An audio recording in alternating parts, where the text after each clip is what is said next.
happened to me on a dark night in 1976 was December 19th, a day that will change my life forever. It was the day I died.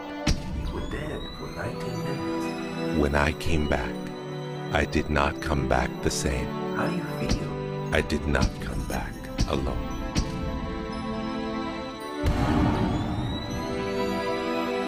What seemed like days passed in 19 minutes. And over the course of the next few years, I began to remember the greatest mysteries revealed to me. Anything is possible.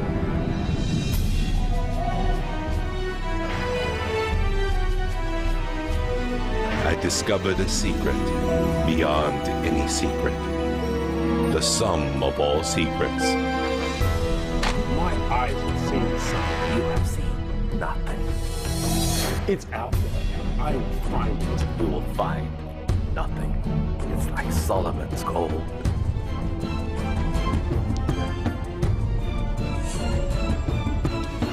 It was the key to Solomon's wisdom. The secrets of the Knights Templar and of the Freemasons. He must be stopped.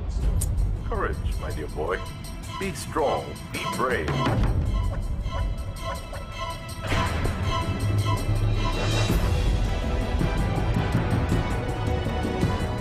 I challenged myself to find out everything I could. I found great teachers who knew this and began to seek them out.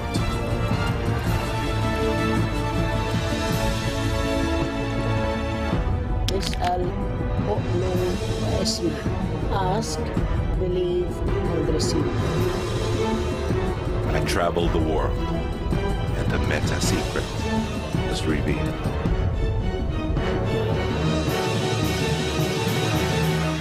Time has come. I became a messenger to deliver all that was made known to me.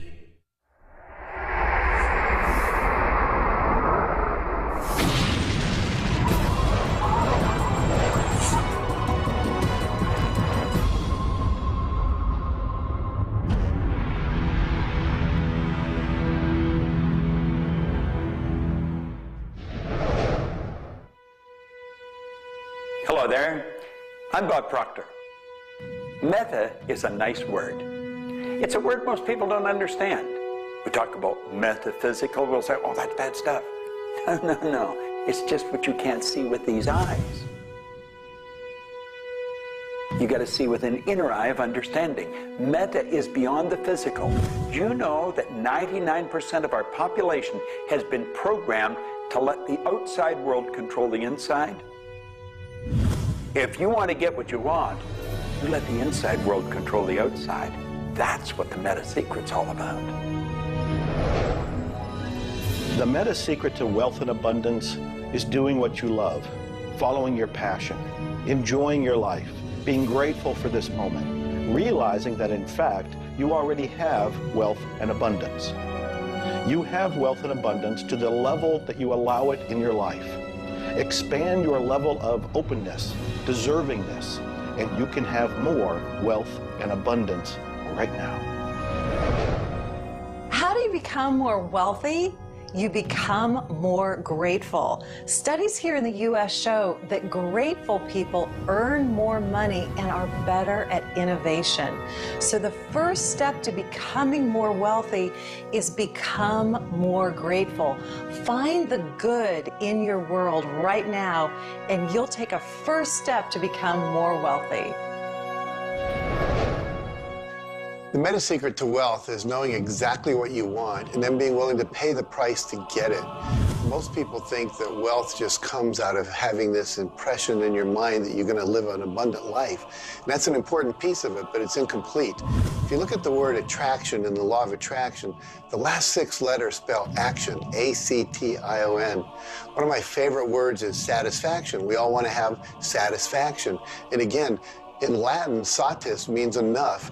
Enough action, satisfaction, enough action produces the result. You know, I've been very, very successful with the Chicken Soup for the Soul books, and everyone thinks, oh man, you were lucky, you had this great idea. And we use the law of attraction. We visualize and we put up posters around our office that simulated bestseller lists with our name #1. We visualize bookstore windows full of Chicken Soup for the Soul books, all of which came true. But there's a asking and a believing and a receiving, the 3 steps that I think of in the law of attraction. And the second part of believing is taking action. Because if you believe that your action is going to pay off, you'll take the action. So believing doesn't just mean like sitting there going, I believe I can be wealthy. It means doing the things that produce wealth. The key to abundance is to act in spite of fear, act in spite of doubt, act in spite of worry, act in spite of inconvenience, act in spite of uncertainty, act in spite of anything. If we're talking about metaphysical, we're talking about beyond the physical. So what we've got to do is go inside. We have been programmed to live from the outside in. We're letting what's going on outside of us control what's going on inside. If we're going to get into the meta side of our own personality, we've got to get away from this physical instrument we've got and move into the higher side of our own personality. And start to understand that we live simultaneously on 3 planes of understanding. And we work from a higher to a lower potential. If you're working with electricity, any electrician, any engineer will tell you that you have to work from a higher to lower potential. If you go contrary to that, you're not going to get any use out of the electricity. Well, when you're working with the mind, you don't start with the physical and work up. You start with thought and work down. Thoughts are of a spiritual nature. Spirit's omnipresent. Where's thought? Thought's omnipresent. 100% evenly present in all places at the same time. I can be underwater and think. I can be in an airplane and think.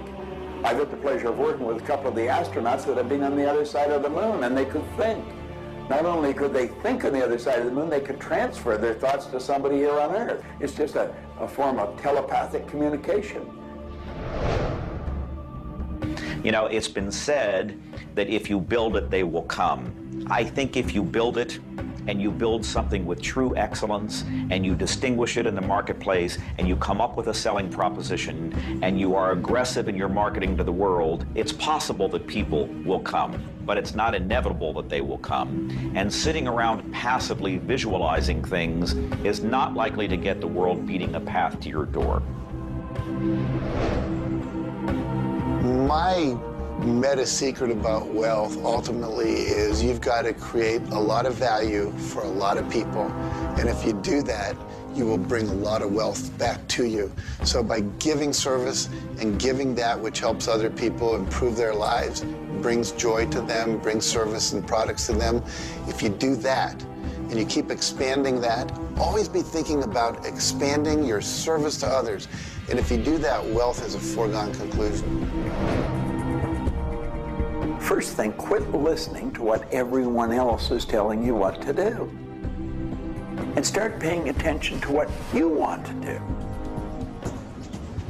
You see, I can look back with my memory, and I can remember going and saying, Mom, Dad, or to the teacher, I want to do so-and-so. And they'd say, now, how are you going to do that? See, what they didn't understand is I didn't know how to do it.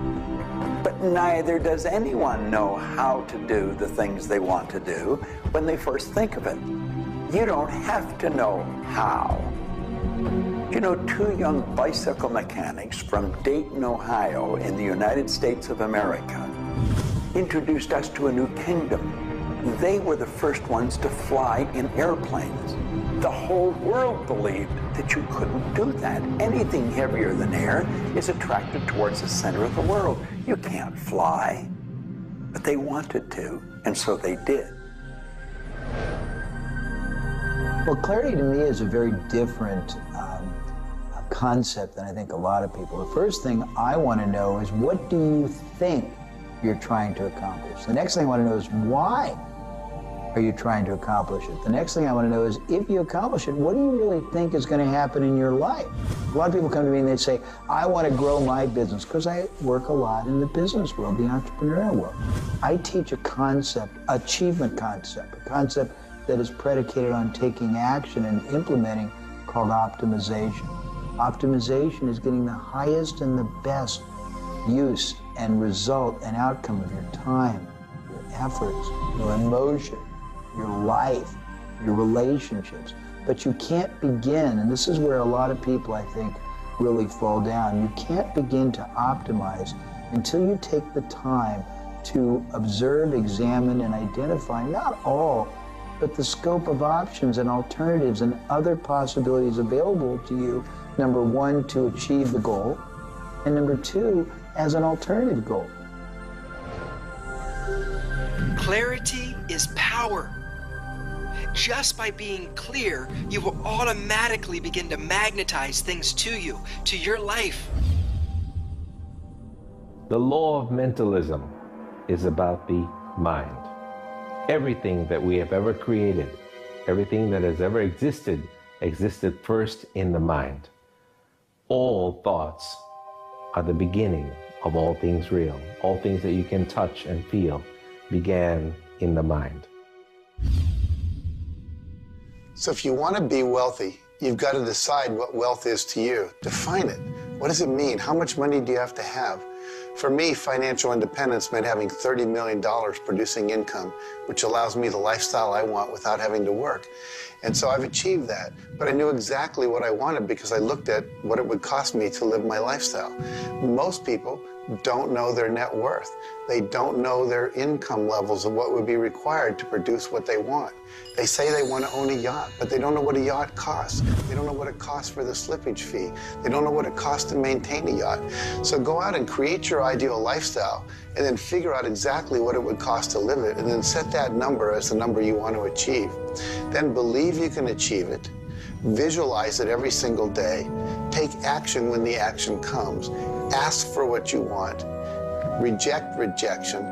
Give up any idea of failure. Just persevere until you continue on, until you produce the result you want. The law of attraction's a good starting point for thinking about how to improve your life. You want to align your thoughts and your beliefs with what you want your life to be. But the law of attraction itself, by itself, won't allow you to achieve the abundance that you need. There are certain steps that you need to take, and these steps are all incorporated in what we call the meta secret. And the meta secret isn't one solitary method or one solitary system. The meta secret is a combination of tools, methodologies, and ways to understand the world and ways to understand how we can change the world. Until I started looking at who I was and who I wanted to become, nothing changed. Because every time I would look and I would blame something else or blame somebody else or just look in a different direction that was not inside, I would get more of what I was creating. Because every time I created something, people would react to that. Every time I took an action that was blaming this or blaming that, people would react to that. And you know what? Then I would react to their reactions. And I was creating an environment that was busy. Instead, an environment that supported wealth and abundance. If you look around, there's nothing but the abundance everywhere that you see. You see the trees growing. You see businesses happening. This is wealth, this is prosperity, this is abundance. If it's not happening for you, it's because unconsciously you have beliefs, counter-intentions, negativity that actually blocks it from coming into your life. It's actually working the law of attraction all the time, but it's happening on an unconscious level. The abundance is there, the wealth is there, but if you don't feel it, if you're not expressing it, it's because inside of you, you may feel you don't deserve it. This is part of the unconscious work that has to be done in order for you to feel on a conscious, real, live, earth level what's happening with abundance and prosperity. Abundance, wealth is your natural birthright. If you're not feeling it, it's because of your unconscious beliefs. The law of correspondence, simply stated, is as above, so below, as within, so without. The law of correspondence is simply attesting to the fact that we are human creatures physically present, but we have minds and we have spirits. So we exist in more than just one plane. We might even be multidimensional beings with multidimensional thoughts, and there may be more to you than just meets the eye. If you want to be wealthy on the outside, you first have to become wealthy on the inside. As above, so below. As within, so without.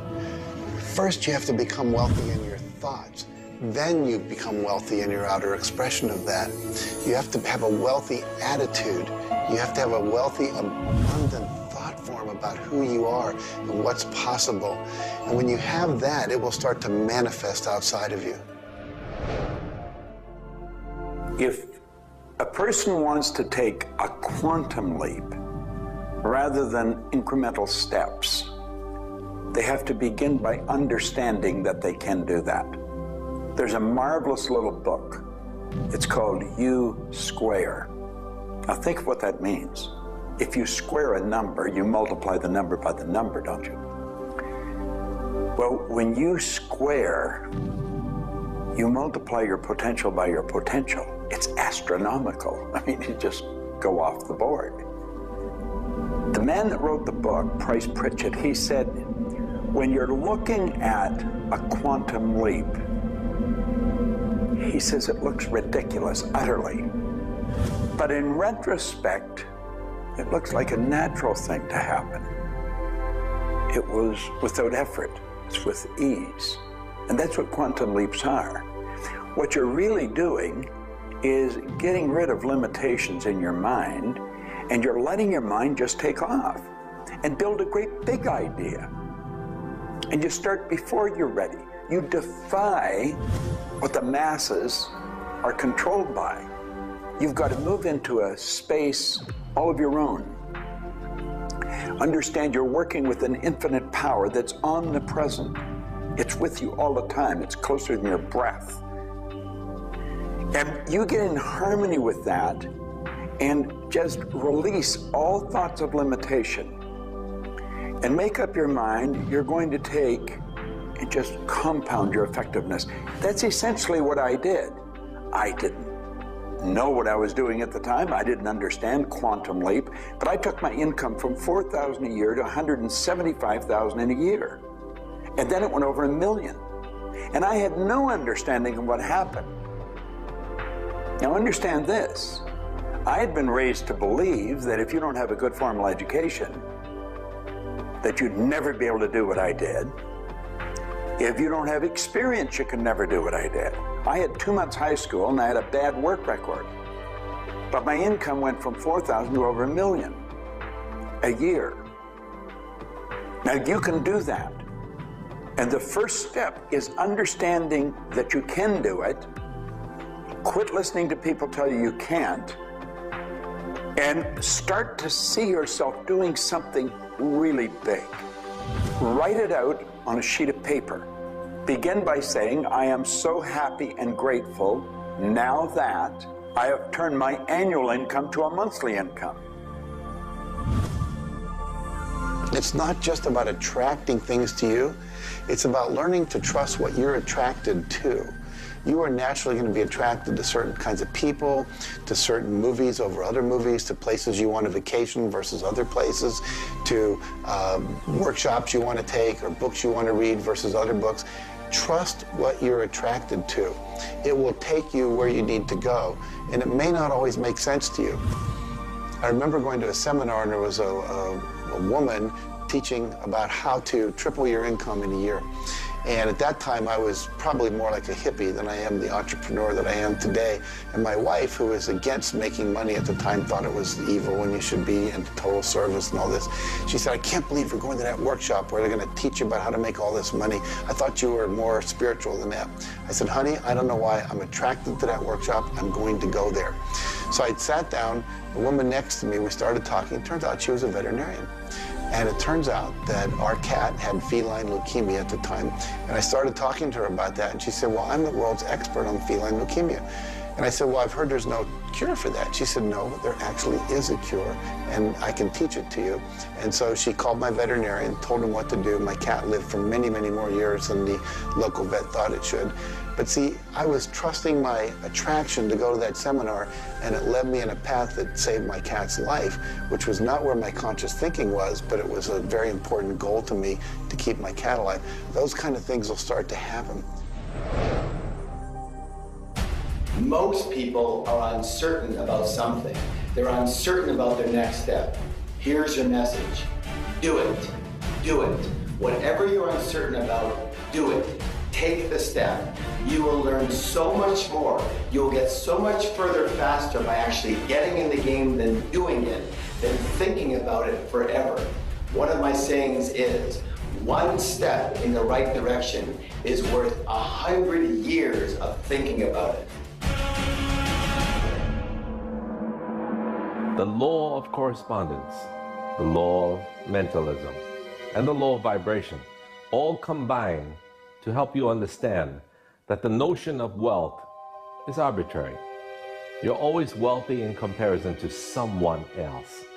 You choose a person to compare yourself with, or your wealth or your level of wealth with, and then you decide at that point to be happy with the situation or to be unhappy, and therefore change it.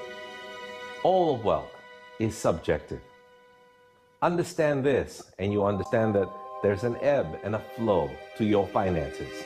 The more comfortable you are with how you interact with the world, with the value you give in the world, with the service or the product that you give the world, then you begin to realize your place in the world.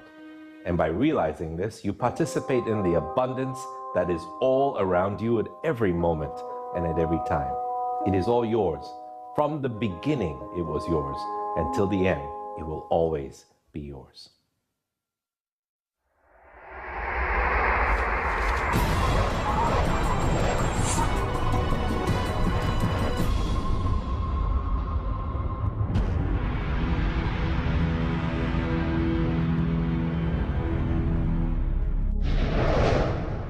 The meta secret to relationships is to know that the universe is giving you love right now. When you give love to the universe, when you give love to another, you will receive love in turn. Love is the essence and nature of relationship.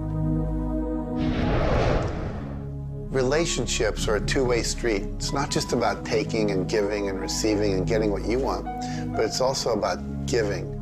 I like to say that each person should take 100% responsibility for the quality of the relationship. Because if you take 50-50, whenever it's not working, it's going to be their 50%. So if you take 100% and act as if everything in the relationship, you're creating it, and when it isn't exactly what you want it to be, say, how am I creating that? Take that curiosity and use it as a tool. And when you get the answer like, oh, I'm not coming home on time, I'm not listening, I'm not doing this, then you have the opportunity to shift and do the thing that produces relationship. A friend of mine wrote a book called Making Relationships Work. And the idea is there is work in making the relationship work. So be willing to do the work. Give as much as you get. The more you give, the more will come back. To have a better relationship with anyone in your life, first, you begin by having a relationship with yourself. Treat yourself the way you would your very dearest friend. Love yourself regardless of all the crazy shenanigans you pull. Believe me, I do this every day. So if you want a better relationship with someone else, love yourself. Relationships are part of what the universe is giving you as a gift. The first and most important relationship is the one with yourself. When you love yourself, you heal yourself. When you love yourself, you become a magnet that people want to hang around, and you begin to attract other people and new relationships. It's all based on love. It's all based on non-judgment. It's all based on total acceptance. The universe has a relationship with you right now, and the universe wants to give you more. Are you ready to accept it? The concept that I can't live without you is a tragic statement to me. The idea that I need somebody else to complete my life, I need somebody else or my life's not worthwhile is a very sad statement, and I think someone needs to take a good look at themselves when they say that. When you start to think that thought, stop for a second and realize life is full of stuff, and sometimes stuff is potholes, and sometimes stuff is bridges are out ahead, and sometimes there's a detour in life. I heard somebody once say that sometimes the most beautiful scenes in life are the ones we observe on a detour. Have you ever gone on a detour and realized that your life wouldn't have been the same if you hadn't taken that twist or that turn in your life? Next time stuff happens, take a look. Maybe there's something better right around the corner. The law of cause and effect tells us that there's no such thing as coincidences. Everything that happens in this world happens because of a reason. Someone, somewhere, created a cause. It may not be something you are aware of. It may not be something we can even begin to realize or see at this level. But at some level, someone, somewhere, or a group of people, or even us, may have created it. And so as a result, we see the effect. We see the effect around us. We see the effect everywhere on this planet. Everyone asks me, Jay, how in the world can I have a better, a happier, a richer, a more joyous relationship? And it's very simple. First thing is you got to slow down enough to be externally focused.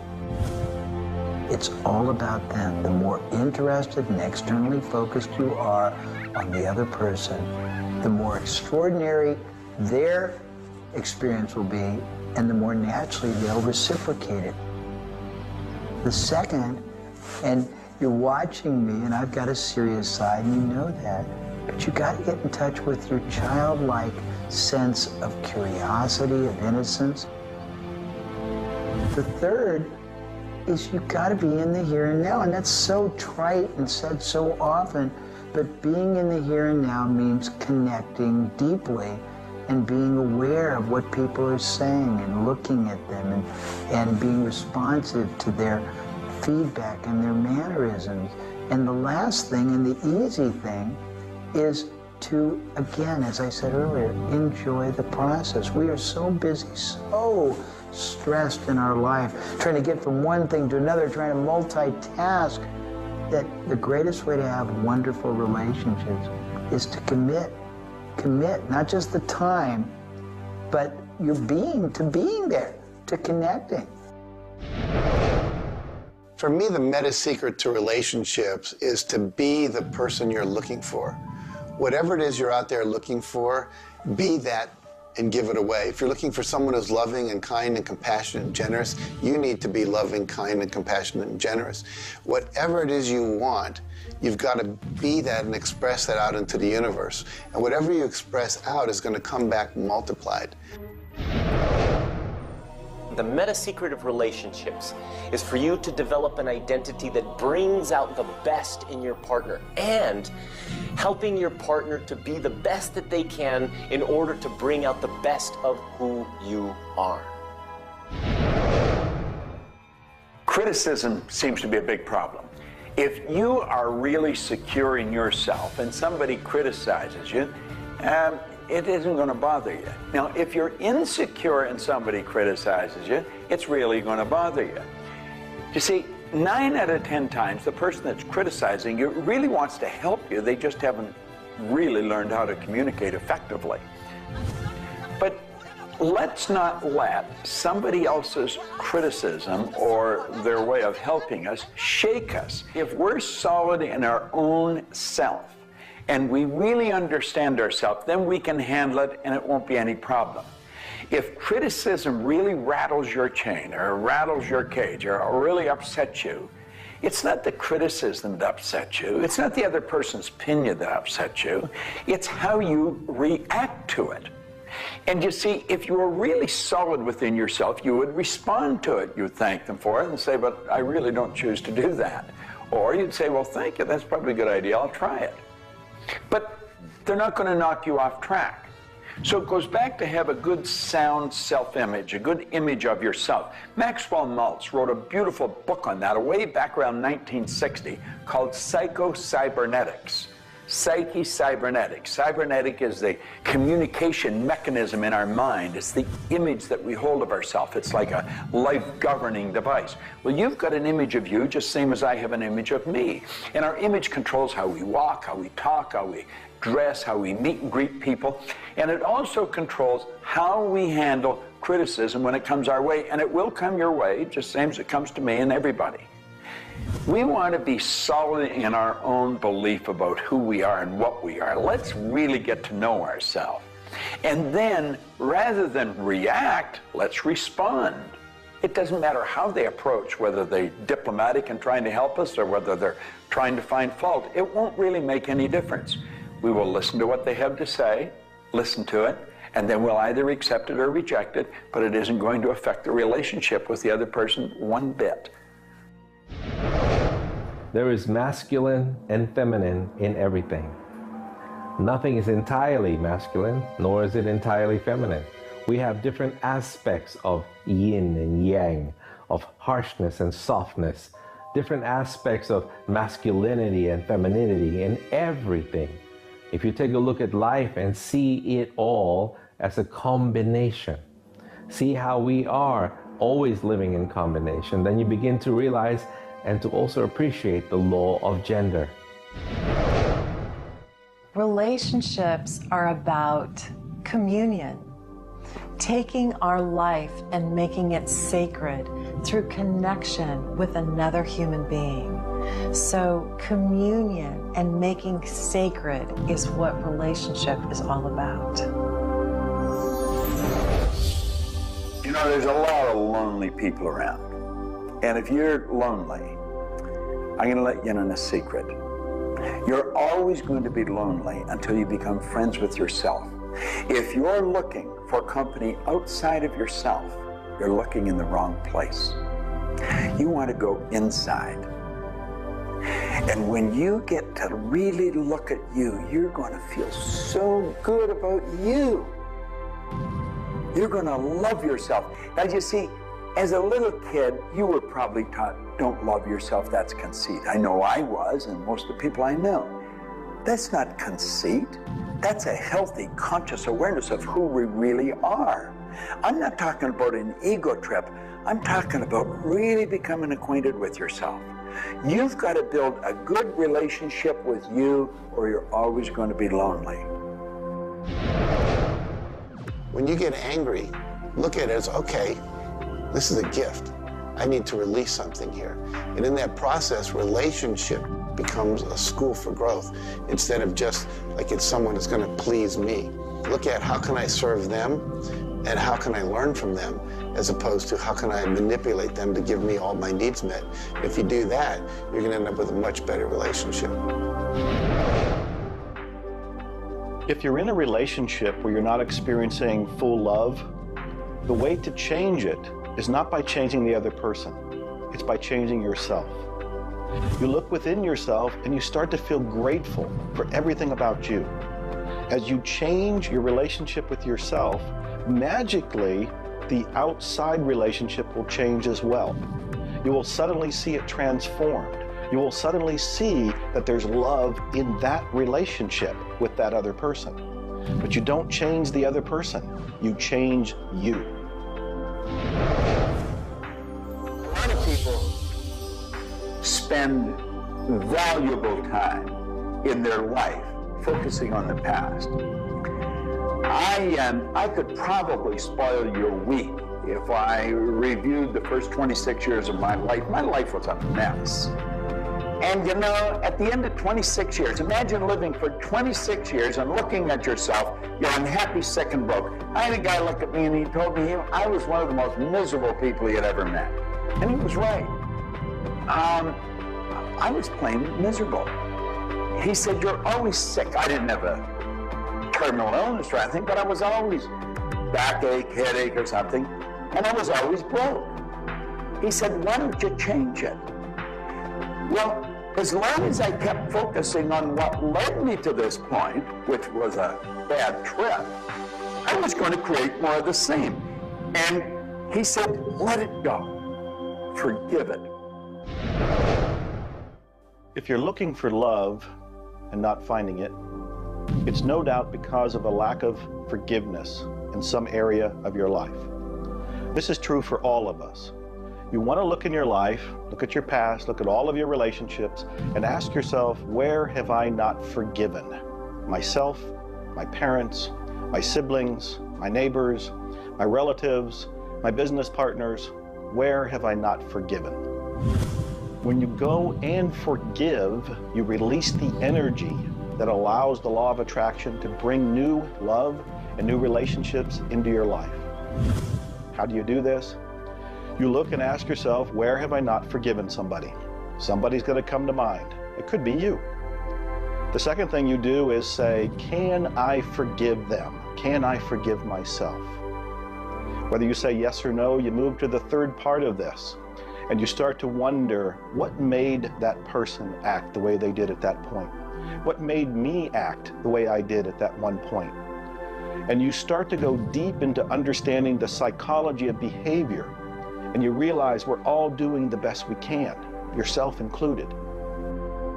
At that point, when you can forgive yourself and you can forgive these other people, whoever it might be, for whatever may have occurred, when you forgive them, you release all of the energy that's been stuck psychically within your own mind and your body and your soul. And when that releases into the universe now has an open pathway to return to you new love, new relationships, new blessings. It all begins with forgiveness, and you can do that right now. When we talk about love, we're talking about the greatest word in the world. Leadership is a great word, but no word compares with love, because without love, you're dead. There's life in love.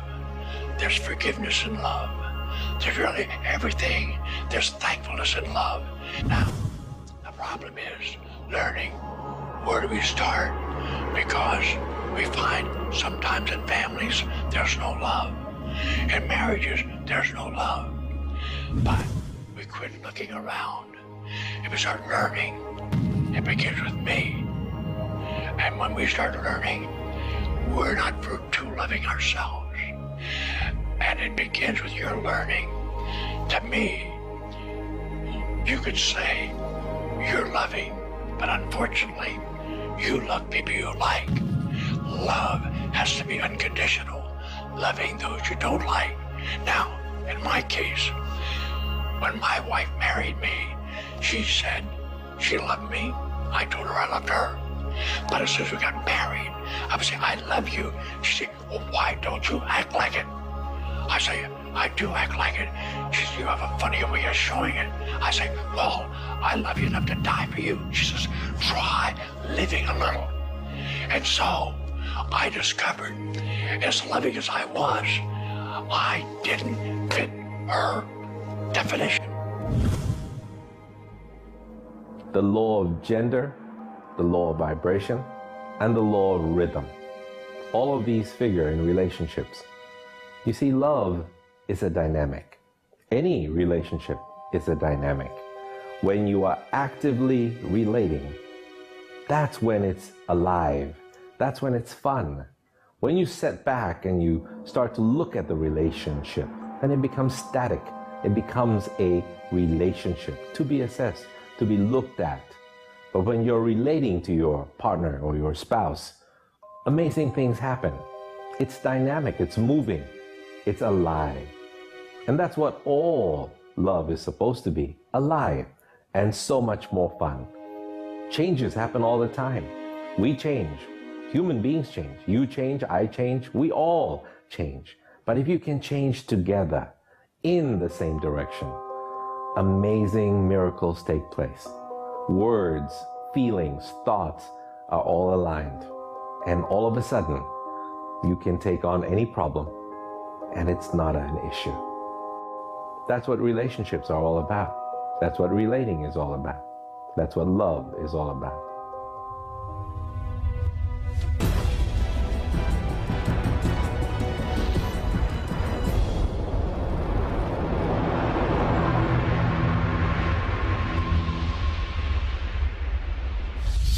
初めに言葉ありき、すなわち、クリエイターなるものはやはり言葉、振動を用いて全てを設計されたんではないかと思うんですね。そして、その、振動の、設計図は非常に緻密なもので美しい共鳴振動にあふれたものであったことでありましょう。もし、先ほどの実験をやったように、非共鳴、同士の組み合わせであるならば、それは破壊的なエネルギーとなって、命を形作られないからです。私たちの体は最終的にクリエイターの、いろいろな、試行錯誤によってだんだんこう単純なものから、微生物だとか海の中のものとかそういうものから、小動物始まって複雑なものになっていって、最後の芸術作品として、クリエイターなるものが作られた結果、私たちはあるというふうに思うんですね。その本来の設計というものが、バランスの取れた振動の組み合わせというものが、何らかの要因によって崩れていくときに、私たちはストレスを持ち病気になっているんだというふうに考えています。As you've already seen from Dr. Masaru Emoto, water makes up 85% of our body.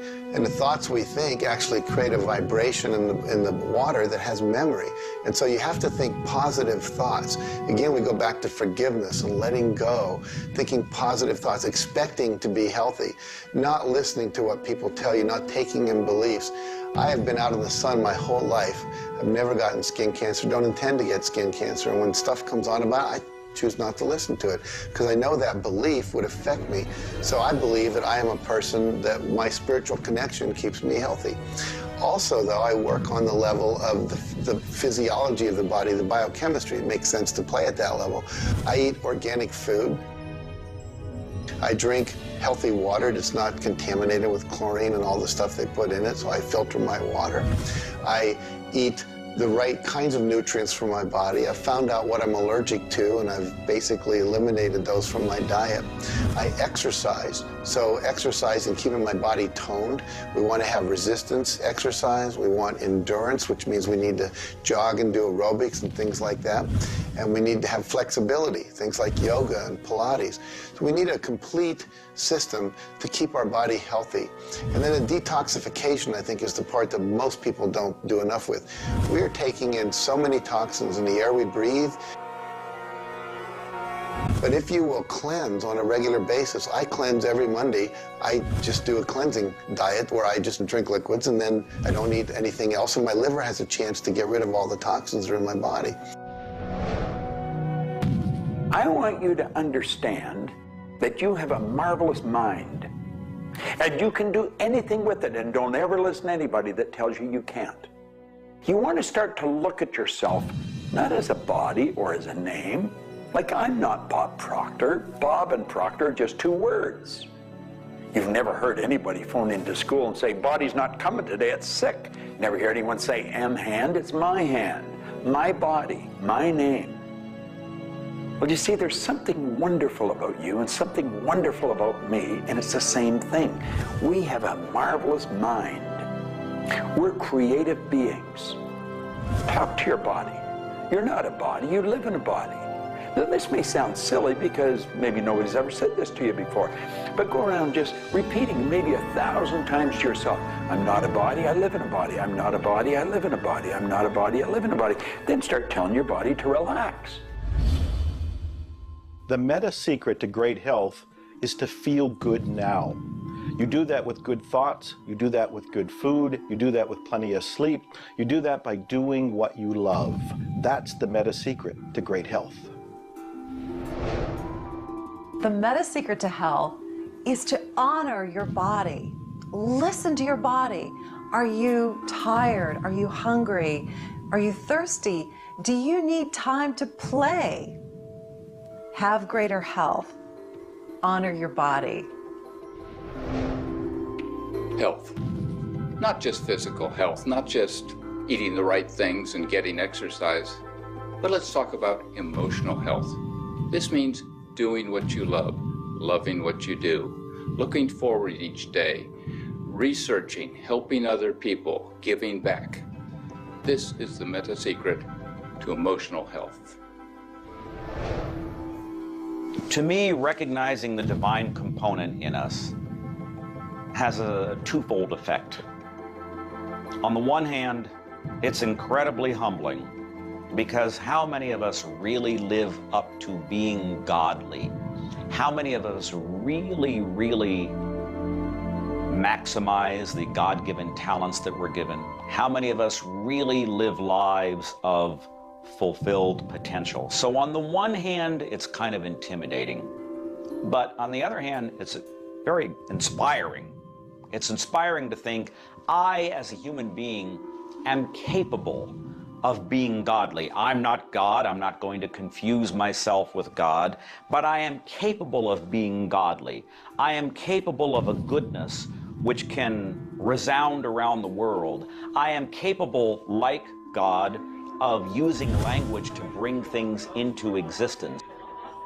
An architectural drawing is the languaging of a building into existence. A marriage contract is the languaging of a relationship into existence. Any sort of contract does that. A novel creates a world that may be more real to us than the so-called real world that we are living in. And being godly is both an obligation, which frankly I feel I fall vastly short of, but also an incredibly inspiring opportunity. And the ancient traditions, not only the one that I come from, but really all of them, teach us this. The law of rhythm is the very fabric of life itself. Rhythm is everywhere. Things are born and things die. We move into a season and we move out of a season. We go within and we go without. We change. Rhythms flow in our emotions as well.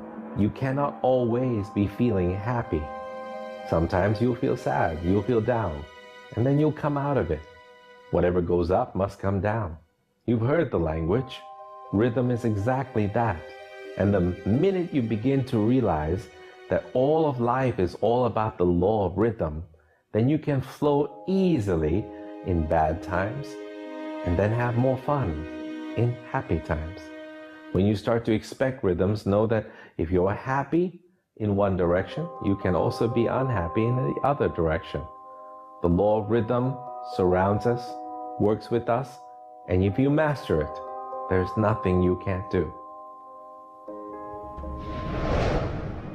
The meta secret to health and having amazing energy is the ability to look at your world from a perspective that, hey, things aren't always going to go your way, but you know what? As long as you always do your best, as long as you are focused on what you achieve and what you're trying to accomplish, then it's all going to work out.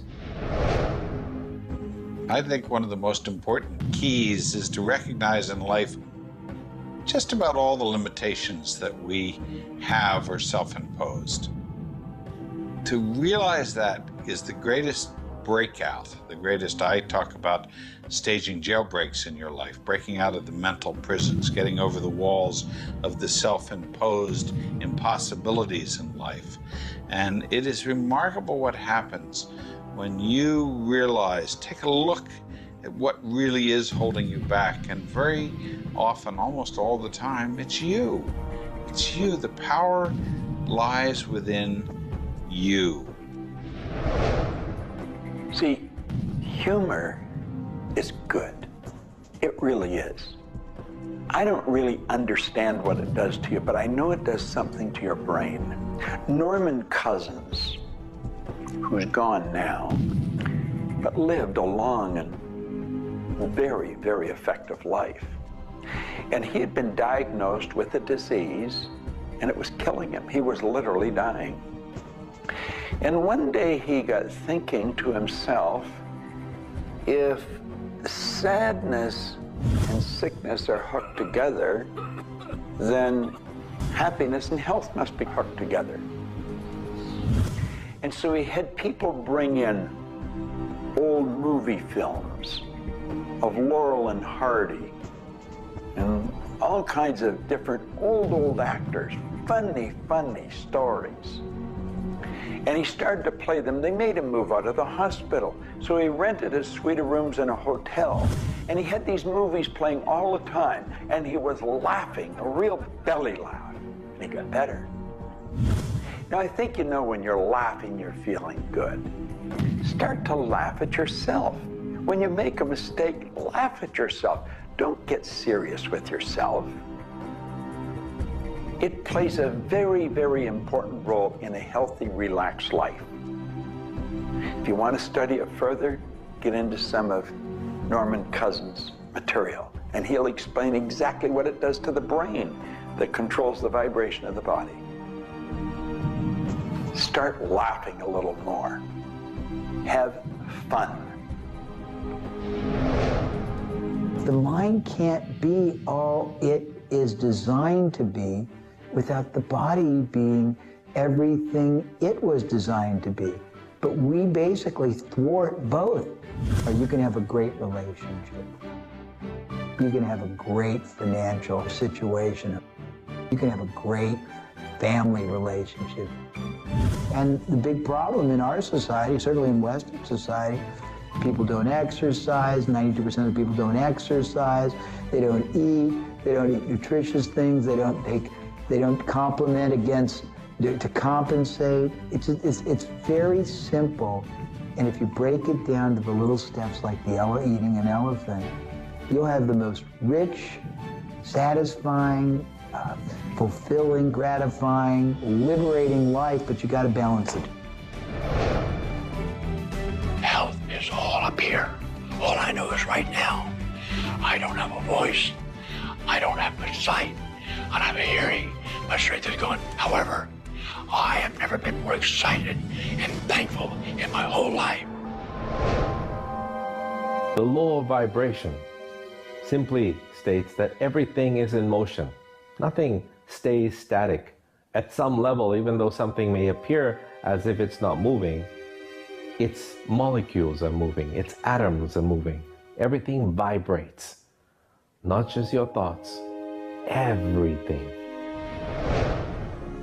Now, I do understand that disease cannot stay in a healthy vibration.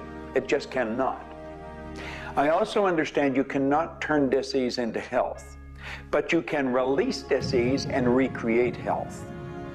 You see, your body is changing at the rate of millions of cells every second. And it's the thought patterns that you hold in your mind that control the vibratory rate of the body.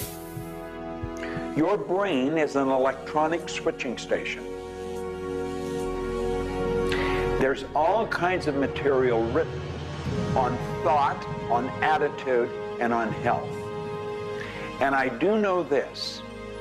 If you are suffering from a physical disease, quit talking about it, quit thinking about it. Go to a very competent medical doctor and follow that person's advice, because he or she will tell you what to do physically, but at the same time, instantly begin visualizing every molecule of your being in a harmony with the law of vibration.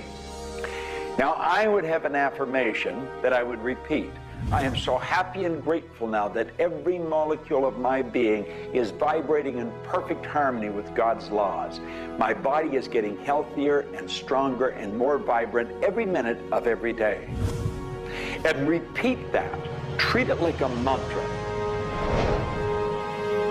I can't predict what's going to happen for you personally, but I do know that hundreds of people, if not thousands of people, have experienced healings and cures by beginning to change their thoughts about what's going on in their body. In my book, The Attractor Factor, I talk about a person who had cancer. She experienced the idea of forgiving everybody and everything in her life, and she went through the process of doing that, working with a coach. She then went back into the doctor's office. They opened her for surgery, and there was no cancer. It was gone. By forgiving everybody in her life, including herself, she transformed her body. She reached this place of healing and this place of peace. And as a result, she experienced a cure. If you're finding yourself sitting here watching this and you're ill, you've got a chronic condition, you're sick, what you need to do is a couple of things. Number one, you need to first work on your attitude. You need to believe you can get healthy. You need to not believe anyone who tells you you're going to die, or it's terminal, or it's going to take a long time. Literally, we know that we can get rid of a disease in minutes, in literally minutes. I had a cold once, and a person literally did an exercise with me. My nose dried up, my fever went away, the achiness went away in 5 minutes. So we know the power of the mind. We know that you have to forgive and release. So much work now being done on cancer, where we know there's resentment, and different forms of resentment will come into different forms of cancer in the body. So it's critical to get yourself aligned with spirit. When you are aligned with spirit through meditation, through doing the things that bring you joy, through doing the things that align you, and you know what that is for you. It could be singing, it could be walking in nature, it could be petting your cat.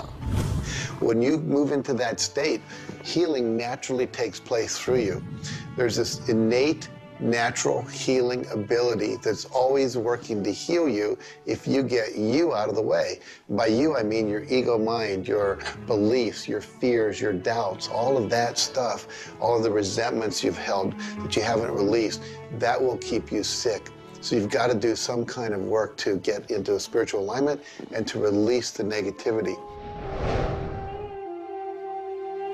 Emotional pain is very real. It's like sorrow and grief. Like grief comes in waves. It just sort of overcomes you and then sort of fades away.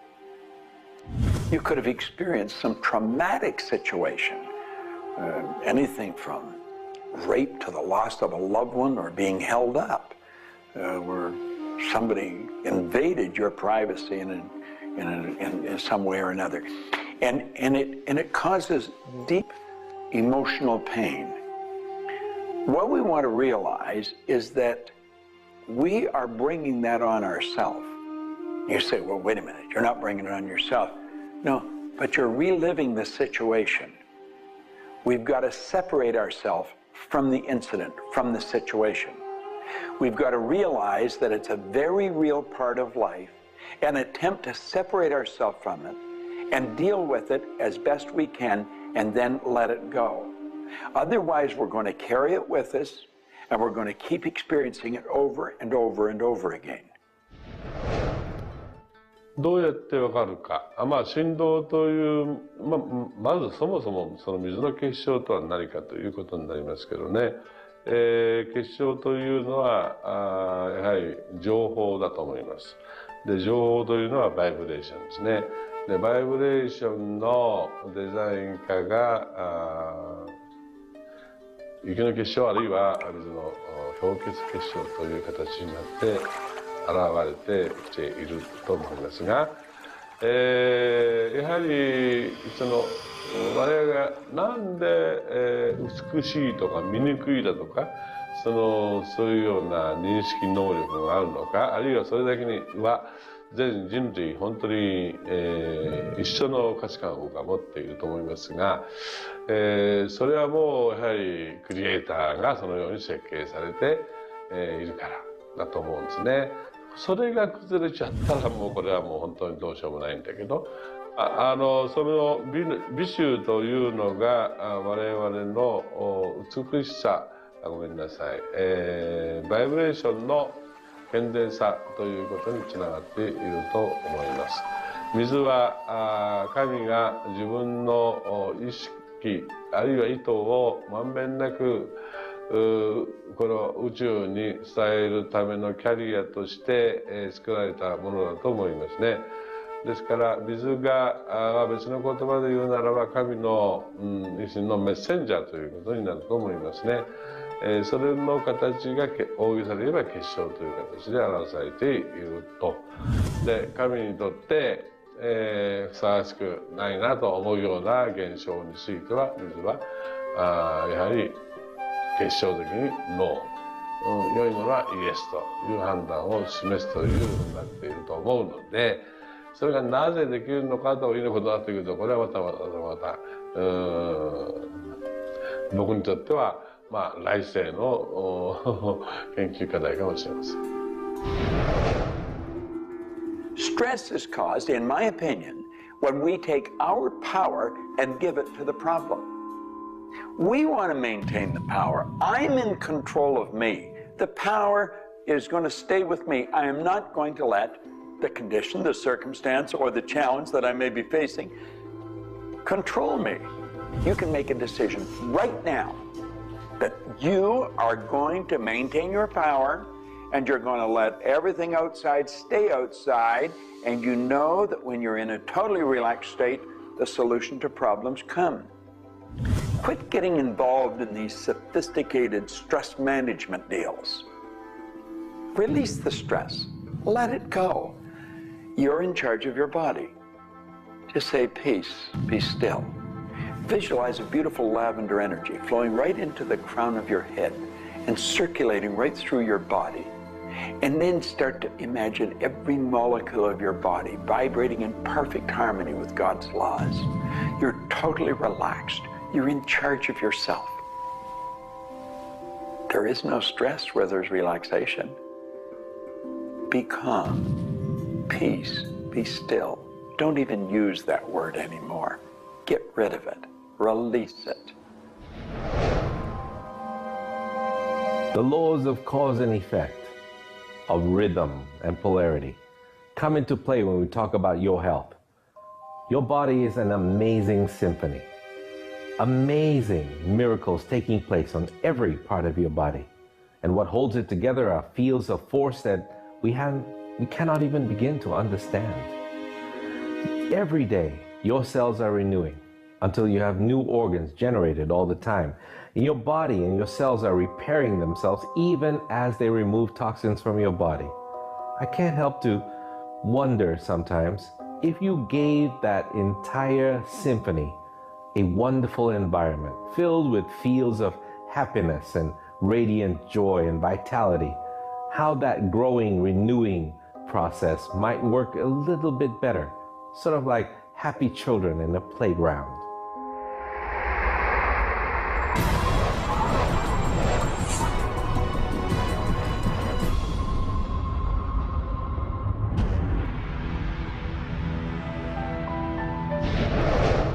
Here's the paradox of being human.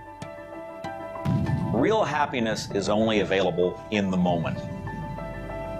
If you're brooding on the past or obsessed about the future, even if you're looking forward to something that could be magnificent in the future, it's not quite the same sort of anchored contentment that you get from really being in the moment. We human beings seem to be perpetually someplace else. That's kind of like one definition of the human predicament, the human condition. We are perpetually thinking about the past, the future, something to the right, something to the left, something else. I think the paradox to happiness is you do have to have dreams and aspirations, and you have to be anchored, rooted, and happy where you are. Not always easy to do, but I keep trying. Happiness is a point of view. Am I happy? Yeah, I think I am. How can somebody always be sad? Of course we're sad when we lose somebody that we love, or that when the project we're working on so long doesn't work out. Temporary sadness is a very human condition. How can you be happy? maybe by finding things to do that make you happy. You see, if you're miserable, your mind is focused on the past. There's a method concept. Get you over any miserable concept in a heartbeat. Focus on right now. See, you're miserable because of something that happened that you didn't want to happen, or something she said, or he said, or they did. Forget it. It's in the past. And quit worrying about the future. Have you any idea the number of electrical charges must fly through your body for the simple object of writing your name? See, your brain is an electronic switching station, and you've got one. And you can activate brain cells. You can set up any vibration you want. If it's a negative vibration, you're going to be unhappy. If it's a positive one, you're going to be happy. Every brain cell is a positive and a negative pole. Everything that you look at is going to be impregnated into cells in your brain. Now, you're either going to look at the positive or the negative side of it. What side do you want to live in? I choose to look at the good side of a situation. Put yourself in a good vibration. Think of the blood in your body. Do you know it circulates through hundreds of miles of passageway every 33 seconds? It carries all the food in and all the garbage out. You got more power in your little finger than you need to light up your home for the year. There's about 11 million kilowatt hours per pound of potential energy locked up in your body. And you're probably saying, I haven't got any energy. That's because you're miserable. Get out of it. Get over it. Focus on now. One of the most important things you need to do in your life is discover your life purpose. I believe that everybody is born with an individual and unique purpose. And when you are doing your life purpose, when you're living it, expressing it, fulfilling it, you're happy. And so many people have talked about joy being your guidance system, that when you're off purpose, you're not happy, you're not joyful. And so this joy, this inner experience of happiness and joy is a way of saying, oh, I'm on course, I'm doing the things I'm supposed to do. Stephen Covey said, you know, you don't want to get to the end of life and get to the top of the ladder and find out the ladder was leaning against the wrong building. You can be very, very successful. And we see people with all the cars and the toys and the money and the society recognition and so forth, but they're not happy because they're not fulfilling their purpose. Think about it like this. A rose has to be a rose. A chrysanthemum has to be a chrysanthemum. A geranium has to be a geranium. And yet we as people have been given choice. The choice to pursue any number of things and do whatever we want to do. But unfortunately, most of us have been talked out of our purpose. If you want to be happy, come back into this moment and do what you love in this moment. You should absolutely work toward improving your life, improving the world, improving your relationships, improving your finances. Every sort of conceivable improvement at a micro or macro level should indeed be your agenda. But if you are not happy with things the way they are, then your happiness is perpetually on hold pending a condition that doesn't exist yet. If you do that, you will never be happy. You have to realize that the point of power in your life is in this moment. People think about the future and they throw their power into the future. There is no future. When it gets here, it's called now. It's called this moment. People think about the past and they throw their power into the past, but there is no past. It's gone. When you think about the past, you think about it in this moment. This moment is all there is, and you can be happy in this moment. When you are, everything is taken care of. All is well. Happiness and achieving happiness is a process. It's not something you achieve right now and you're done and you have your happiness. It's something that you're constantly attaining and re-attaining through life. And the way to do that is to really understand what brings contentment in your life and to achieve that. And one of the key things to remember in terms of happiness is that part of this process is sharing happiness with other people. The more we share happiness and the more we teach other people how to bring happiness and fulfillment in their life, the more we'll be happy and fulfilled. So continue with your journey of greater fulfillment, and you'll have more happiness in your life. The law of polarity is about dualism. Everything exists in relation to something else. There is no person that's entirely good. There is no person that's entirely bad. There is no entirely hot or entirely cold. It's always hot in relation to something else that's colder. It's always colder in relation to something else that is hotter. We move in directions as opposed to moving in a static field. We always move from one place to another, from one thing that's more pleasant to something that's less pleasant, or something that's unpleasant to something that's more pleasant. There is a movement, and this movement exists because of polarity. Happiness is what you want, and happiness you can have right now. Why aren't you feeling happy? Why isn't anybody feeling happy?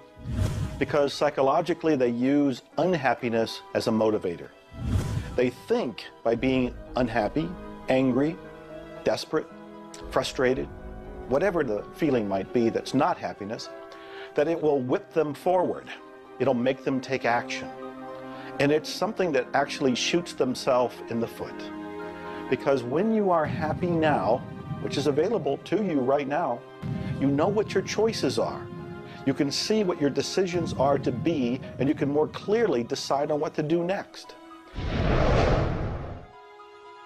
It comes into really understanding something about ourselves. We should start at a very early age, and we should ask ourselves, who am I?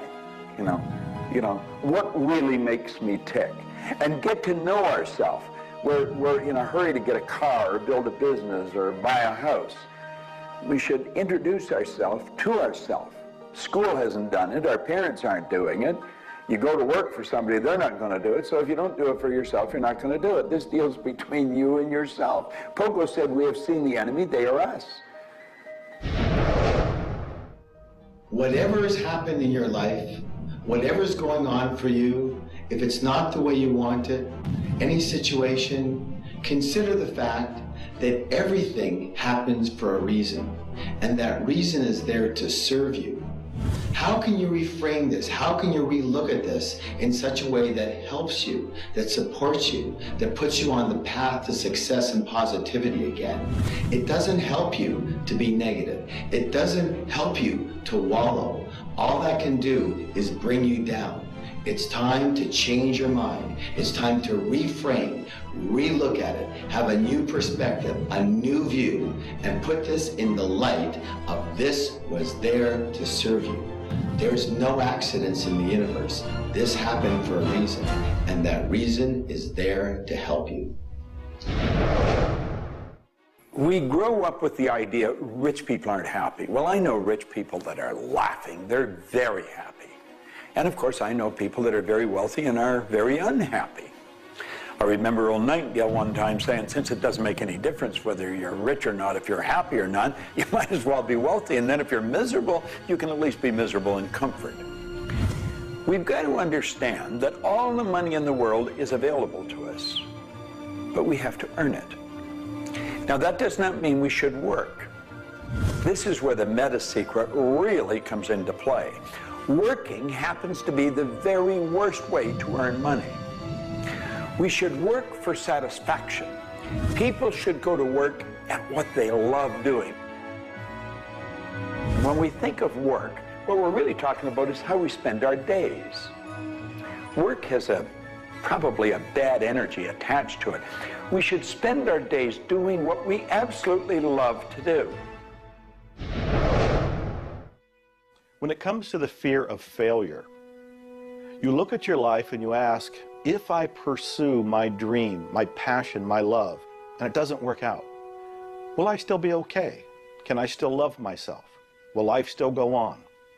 When you realize that the answer is yes, you remove the fear of failure. When you remove the fear of failure, you have energy to go forward and actually make it a success. Well, what about the fear of success? When you are successful, you can make a difference in the world. If you really want the world to be a happy, prosperous place, contribute a happy, prosperous person to it?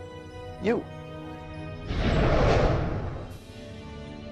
The meta secret to happiness is that there is perfection in imperfection. That when we accept our environment for what it is and the people around us for who they are, we can make a big difference. Happiness. What makes you happy? Everyone is not the same. For me, it's research. I love researching and writing and putting multimedia programs together. And this allows me to do something else that I love, traveling the world. I travel more than 6,000 miles, that's 9,000 kilometers, every week. I've been to more than 52 countries. I board an airplane every 2.5 days. I've been around the world more than 16 times in just a couple of years. I enjoy that. Meeting new people, meeting new audiences, helping people. What makes you happy? That's what makes me happy. A key component to lift yourself out of depression is human connection. Go connect with another human being. Another powerful tool is movement. And a third is laughter. Go play and have some fun and watch your spirits begin to lift. The meta secret of life is to realize that the journey is the thing. I believe the first thing a person should do is establish a purpose. Why are you even here? Why do you get out of bed in the morning? Why are you living? I honestly believe every one of us are hardwired to do something. So how do you decide on your purpose? You decide on it by asking yourself, what do I really love doing? So you have your purpose. This is what you're going to do with the rest of your life. And then you build a vision. Then your goal is taking a bite out of that vision. Now, when you do that properly, you're going to love what you do. When you wake up in the morning, you can't wait to get going, and you're going to be doing it until you go to bed at night.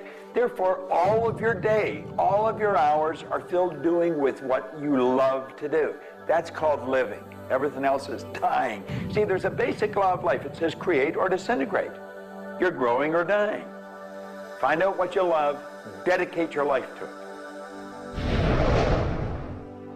Most of us, when we approach happiness, are looking for someone out there to make us happy, some event to occur, and then we'll be happy. If I get to the retirement stage, if I get my car, if my wife is nice to me, if my son comes home on time, then I'll be happy. The truth is, happiness is an inside job. It's a choice. When I have an expectation on how someone else should be, I've given my power over to them. What I want to do is simply learn how to create joy and happiness inside myself. And we can do that in numerous ways, by doing the things we love, by focusing on the good qualities in ourselves, by choosing to focus on the good qualities in others instead of being judgmental. Once we realize that happiness is an inside job, and I get to be as happy as I choose to be, not as happy as other people make me, the reality is I can move into a state of pretty much constant joy and bliss. Stuff happens. Life happens. And then you get to choose. Look, you have a mission to do. You have to find meaning in your life, and you have to share it with others. There's a whole world out there that is suffering, that is in survival. They are grieving and they are hurting. You and I can make a difference. You begin right now by looking at your life, no matter what's going on in your life right now, and you find the good in it, the positive in it, the growth-oriented reasons for whatever it happens to be. You find the good in it, and whatever is happening, you turn it into something positive. You turn it into something good, and you go and share it with the world. You will become an inspiration to others. People model other people's behavior, and that's how the world changes. You be that inspiration for success. You be the model for change. You be that person that has meaning in their life, and you will give meaning to yourself and others. It all begins with you. You have always had, you have at this moment, you will always have in the future, the power to achieve, to accomplish, to have anything and everything you want in the terms of monetary, wealth, prosperity, in terms of health, in terms of happiness, relationships. However, it will never, ever occur until and unless and until after you first are clear on the specific goals. Number two, you are very clear on the action steps. Operative word is action steps you have to take. Number three, you have an action step-based plan, a strategy, and the steps are just the tactics. You implement it in a timely, regular, scheduled way. Number four, you monitor, you pulse, you really pay keen attention to your progress. And you adjust if it's not what you want, and you adjust higher if it's better than you want. And number five, you focus on other people's benefit. You don't be self-consumed. You do those five things, the world really is your oyster. Do you know, you find people that are quite comfortable with what's termed uncertainty. The truth is there isn't any uncertainty. There's only the law. And the law decrees that everything happens the way it's supposed to happen. If we build the image in our mind of what we want, and we're true to that image, that'll control the vibration we're in, that controls what we do, and it controls what we attract. Now, the problem is, we let that image get out of the way every now and then, and we're controlled by something outside. And that takes us off track. We've got to correct it and come back on track. But a person that has direction in their life, there's no uncertainty. There's only good stuff coming. It's stuff that's going to cause the image in our mind to move into form. And so we wake up every day wondering what part of it's going to show up today and where's it coming from and who's going to deliver it. Every day holds something really good for us. Alfred Adler, the great psychologist, said, "I am grateful to the idea that has used me." I love that. Get a big idea and understand that you're going to see it move into form, and that's just as certain as the night following the day, because that's governed by law too. The laws of correspondence, of vibration, polarity, and rhythm come into play when you talk about the meaning of life and happiness. We make our happiness dependent on what other people can do for us instead of what we can do for ourselves. You know, there's a concept they don't teach you in school. It's called enough. Sometimes what is enough for one person may not be that way for somebody else, and we want more. And when you want more, you're setting yourself up for disappointment, because not always will you get more. Sometimes you do, but it's not all the time. I don't know who told us on this planet that everything is going to go our way. Sometimes things will go your way, sometimes they won't. We've got to learn to accept this. That's the rhythm and the flow of life. All of life is filled with possibilities. And when you see possibilities, well, it allows you to accept failures as not final. Failures are learning lessons. The American Indians, the Hopi Indians in the Southwest, well, they have a belief. Every day they wake up and pray to the Great Spirit, and they say, "Oh, Great Spirit, allow us today, this day, to make 20 mistakes." You see, they believe that by making mistakes, by failing, you actually learn more. You add to this wonderful fountain of wisdom that is called you over a period of time. And if you don't fail, they say, you don't learn anything. So how many times have you failed? I know I have failed a lot. But over the course of the years, I also knew something that was different. And that was that I was responsible for my own happiness. I knew that there was laughter everywhere, but I also knew that if I wanted to participate, that laughter has to come from inside, not from outside. And that's the nature of spirit, and that's the nature of who you are, and that's the meta secret to everything possible. This is our home. We have nowhere else to go. Earth gives us everything we need to celebrate life. Everything you do will either hurt or heal our planet.